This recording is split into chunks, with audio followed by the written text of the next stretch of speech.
Ularni aybi dermatologga emas, ya'ni mutaxassisga emas. Birinchi bor tabiblarga murojaat qilganlar, ular notanish malhamlarni bergan. Bular uzoq muddat o'sha gormonal krem ishlatganlar hisoblariga toshma tarqab ketgan. Biz to'g'ri diagnostika qo'yib, to'g'ri tashxis qo'ydik. 3 kun bo'ldi, kelganlariga ancha natijalar yaxshi.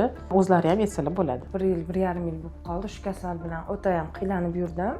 Menga noto'g'ri tashxis qo'yishgan, tabibga borganman, psoriaz deyishgan. Unda yaxshi davo topolmadim. Keyin allergiya sentriga bordim. Allergiya sentrida meni gerpes deb davolashdi. U yerda ham noto'g'ri tashxis bo'lgan. Gormonalniy ukol deysim, maz deysim, hamma yo'q, faqat gormonalniy ketganda. Keyin Instagramda ko'rib, shu yerda kelib, hamma analizlar topshirib, точно tashxisni qo'yishdi. Lecheniani boshladik. Alhamdulillah yaxshiman. Nazira opani ko'rib kelaman, sizni ko'rib kelganman. O'shaning uchun ham agar toshma bo'lsa, mana xalqqa murojaat qilib aytamiz. Agar toshma ko'rsangiz, to'g'ri mutaxassisga, ya'ni dermatologga murojaat qilishingiz kerak.